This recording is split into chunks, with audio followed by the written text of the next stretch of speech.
مرحبا وأهلا بكم في برنامج داخل واشنطن.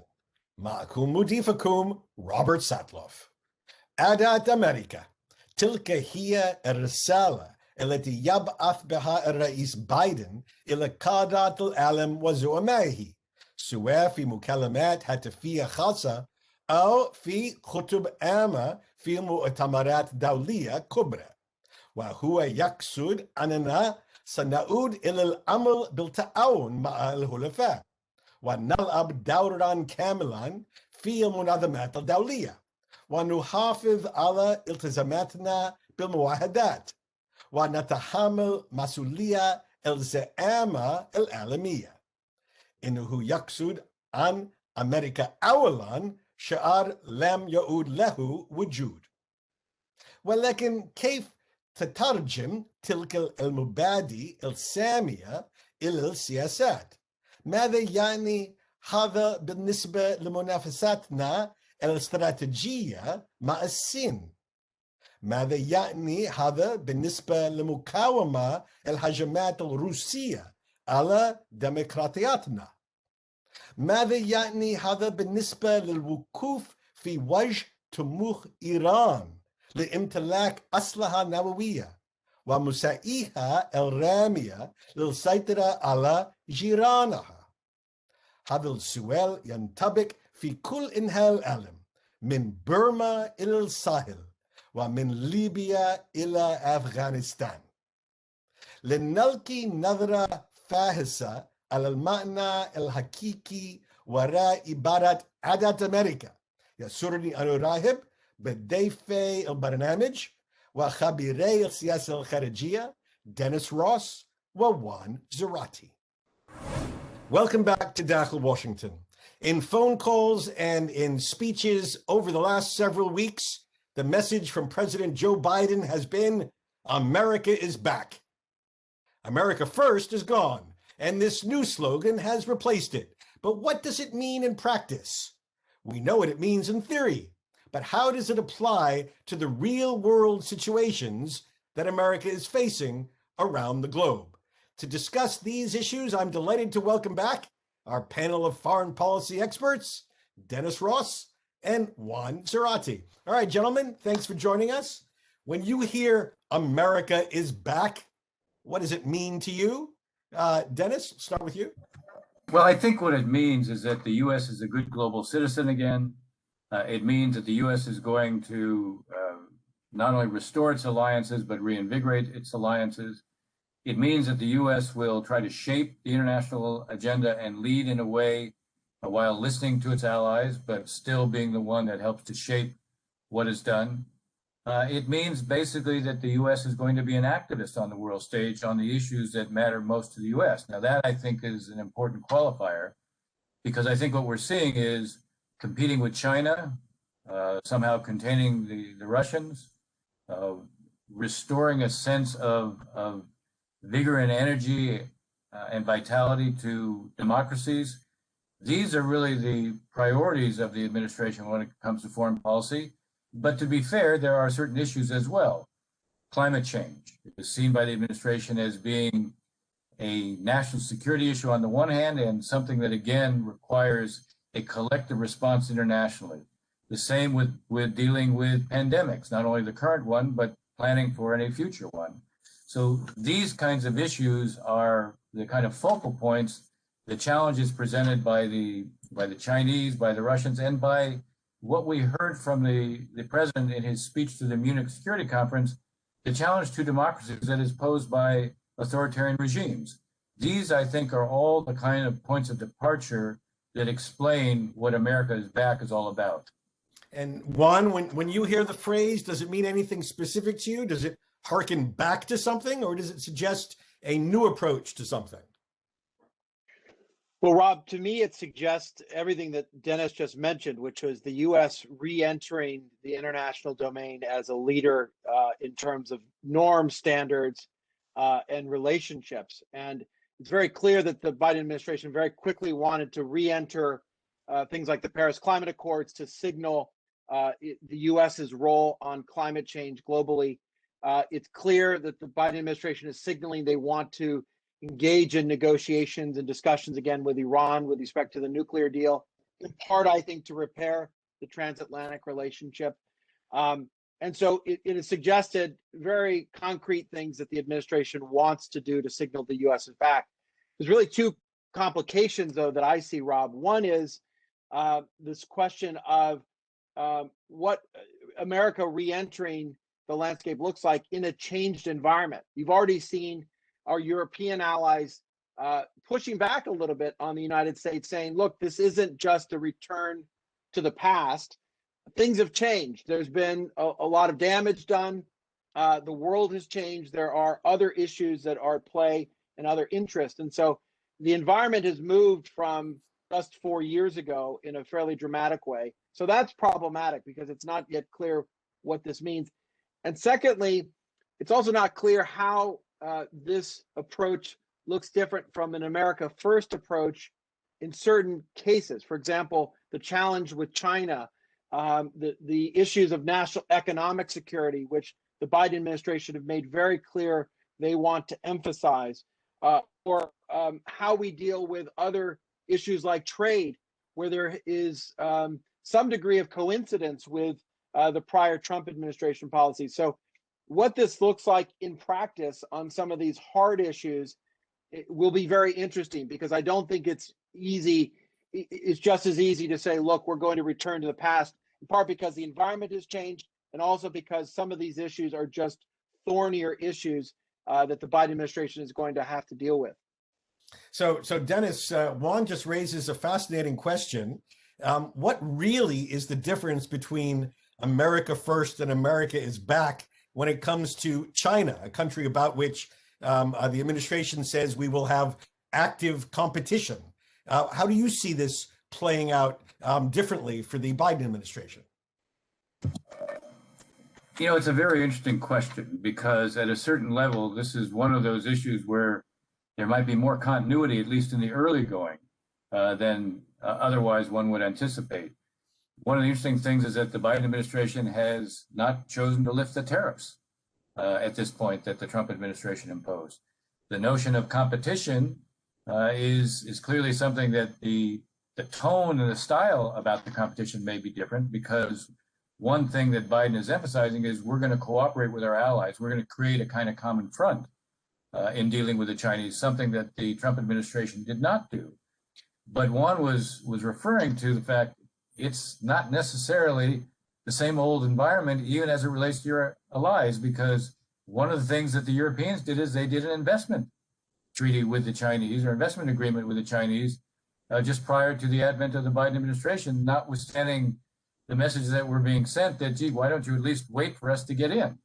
So the challenges, you know, reflect, I think, a series of competing interests, even with some of our allies. But I do think here's where tone actually does matter. There are times where style and tone become substance. And it will be easier for the Biden administration to work out a set of common approaches with our allies, both in Europe and Asia, because the style and the tone will be different. We won't look like we're dictating to them. One of the I think, lodestars of this America is Back is that we won't dictate to our allies. We'll listen to our allies. We'll work with our allies, and that way we will create these common coalitions. And I do think that will present a change, and I think it will also increase our leverage potentially in dealing with the Chinese. So, Juan, if we're likely to see at least some continuity vis-a-vis China, I think it's fair to say that the other great power competitor we have is going to see a very different approach than we had in the Trump administration. And I'm referring, of course, to Russia. In fact, we've already seen the Biden administration promise a very tough approach to Russia. What do you expect to see precisely from the Biden administration, and why do you think we're getting so tough with the Russians right now? Well, it's a great point. I think this begins to reflect a bit of the politics within the United States. Obviously, what we saw over the last 4 years, which was a president in President Trump who was unwilling to confront President Putin directly or publicly, certainly not in his summit meetings before the press, and a sense that there was an attempt by the Trump administration, or at least President Trump himself, to soften the edges of conflict with Russia.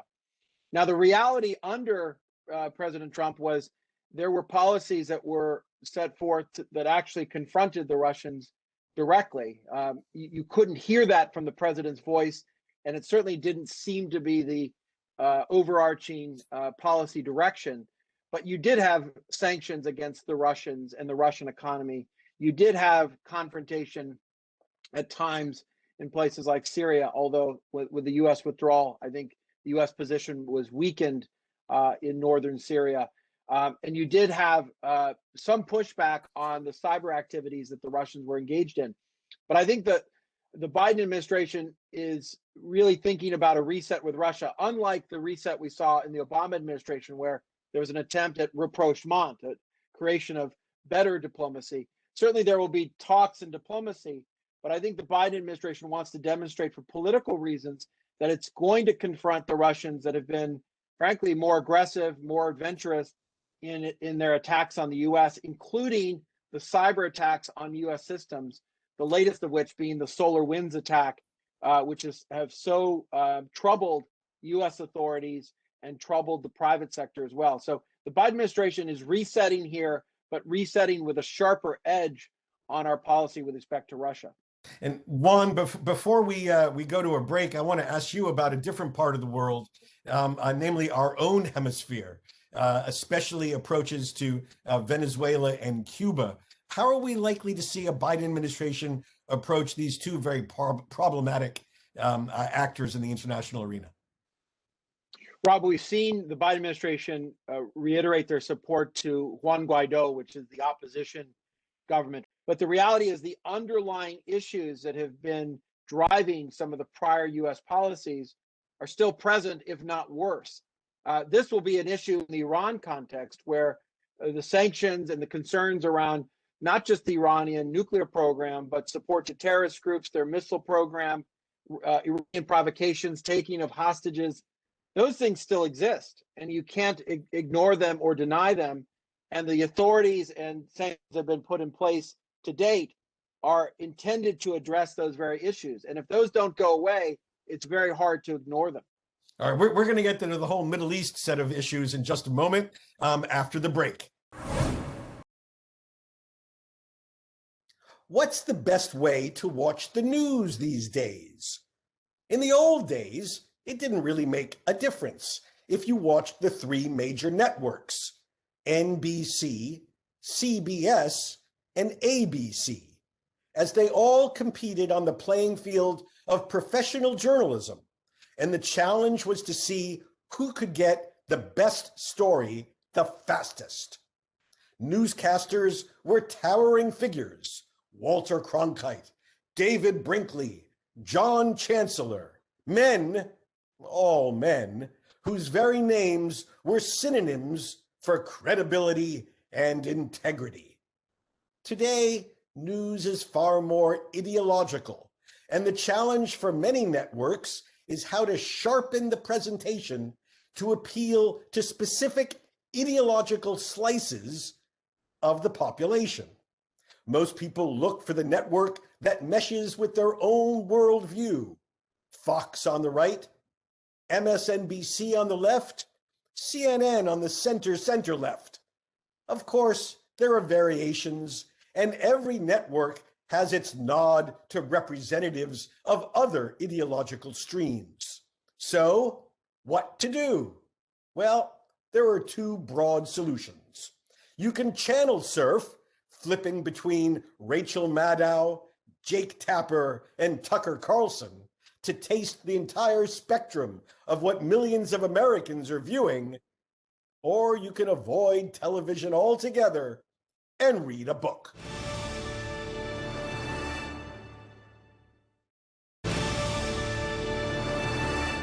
Again, my guests today include Dennis Ross. Dennis is my colleague and counselor to the Washington Institute for Near East Policy. He has 25 years of bipartisan experience at high levels of government, including White House tours in the Obama, Clinton, and Reagan administrations, and service as the president's special envoy for Middle East peace.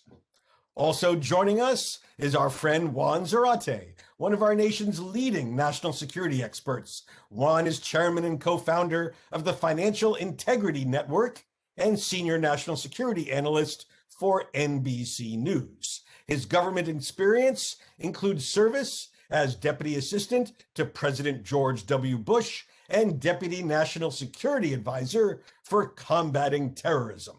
So Dennis, let me ask you about the Middle East. It took a month for President Biden to call any Middle East leader, and that eventually was to Prime Minister Benjamin Netanyahu of Israel. Is this reflective of a purposeful effort to shrink the role of the Middle East in American foreign policy? Is that real or just symbolic? Can we escape the clutches of this region? Should we try? What do you think? Well, I think it is quite deliberate that the call took a month. I think it was an unmistakable and very conscious signal to say the Middle East is not a priority area for the United States. This reflects, I think, just the image of the forever wars, a sense that the region is characterized by ongoing conflicts, that our being involved in these conflicts doesn't tend to ameliorate the conflicts, and we end up paying a high price for being involved. So I think that's the instinct. It's not the first time an administration has had an instinct to be less involved in the Middle East. I go back to my briefing, Secretary-designate Jim Baker, who said to me he wasn't going to fly around the region the way George Shultz had done, which turned out to be famous last words, because he ended up flying around the region much more than George Shultz has done. And I said to him at the time, you may think that you can ignore the Middle East, but the Middle East is not going to ignore you. And the best indication that we're already seeing that is what Iran is doing. Iran has decided it's going to force itself onto the agenda of the Biden administration. They are trying to force themselves onto the agenda, mostly because they want sanctions relief. Now, the question will be, now that the administration has said, through a joint statement that the Secretary of State issued with his European counterparts, that we will join diplomacy, it'll be very interesting to see how this process of the Iranians putting pressure on the administration to get sanctions relief, it'll be very interesting to see how much the administration does in response to that. Just a final point on this, it'll be very difficult for any administration, including this one, to simply walk away from the Middle East. And so the key thing for the administration to keep in mind is you may focus on how you can lessen your involvement, but you don't want to lessen it to the degree where you end up being sucked back in circumstances where your options are much worse and the price you pay is much higher. And so, Juan, when you look at this and you look at the tests that the Iranians are posing to get us more deeply involved, the administration is trying to avoid what's called kinetic action. Do you think it will succeed, or do you think we will actually have some sort of military engagement to complement the effort at diplomacy? I don't think the first instinct of the Biden administration is to open up a new wave of kinetic attacks or a new line of activity that touches Iranian interest. I don't think that's really what they intend. I think the unintended consequences of that kind of an action, I think, are top of mind for any administration. And I think this administration wants to create a different diplomatic environment and dialogue, and that's clear given the statements that they've made. I think a real challenge here, Rob, is we know that the Iranians, as described, like to be provocative. Will push the envelope. Will try to push themselves onto the agenda, not unlike the North Koreans in a sense. But we also know that we tend to do this yin and yang approach to our Middle East policy, and so in some ways, the challenge here is how do you not alienate key allies in the region while also trying to engage in the negotiations and rapprochement, perhaps, with the Iranians on the nuclear file. You see this already happening. There's a difficult, intense relationship with the Saudi government now. The Israeli relationship, Dennis can speak better than anybody in the world on, is probably not in the best position. And certainly you have the Emiratis and others eyeing the new administration probably with a bit of skepticism. And so the trick here is how do you not alienate allies while also engaging in the kind of diplomacy that the Biden administration wants to do? And how do you not stoke provocation by the Iranians by giving them too much sanctions relief too soon or incentivizing them to be engaged in provocative activities? I think That's the real diplomatic trick here. And I'm not sure that the Biden administration has figured that out. All right. Well, I'm afraid that we're going to have to suspend this conversation right at that diplomatic trick that you just raised. And we'll pick this up the next time you guys join us again here on Dakhel, Washington. Thank you, Juan, and thank you, Dennis. As I begin my 60th year, I increasingly find myself longing for the good old days, watching old movies and reruns of my favorite TV shows, commanding Amazon Music to play the songs of my youth, and reliving triumphs of my high school tennis team, with the inevitable aches and pains to show for it. This phenomenon extends to foreign policy, too. In the old days, American politicians would fight like hell at home and then maintain a more or less consistent approach when it came to allies and adversaries abroad. Of course, we had our foreign policy disputes, some of them profound, for or against the war in Vietnam, for or against the opening to China, for or against détente as a strategy vis-a-vis the Soviets. But even with these very real differences, the fundamentals were firm. America was the architect, leader, and ultimate protector of the post-World War II international system based on collective rules of behavior, expanding economic prosperity, and deepening respect for democratic institutions. We may not have always lived up to these ideals, and we may have winked and nodded at allies who fell far short of them, but that didn't obscure the basic direction of our foreign policy. Of course, it helped to have a unifying enemy, communism, which both of our political parties and the broad swath of American public opinion agreed needed to be countered. When the Soviets disappeared in the early 1990s, peacefully no less, it was a great success story. But our foreign policy was then untethered for about a decade, until September 11 changed everything. 20 years later, we are now at another inflection moment for American foreign policy.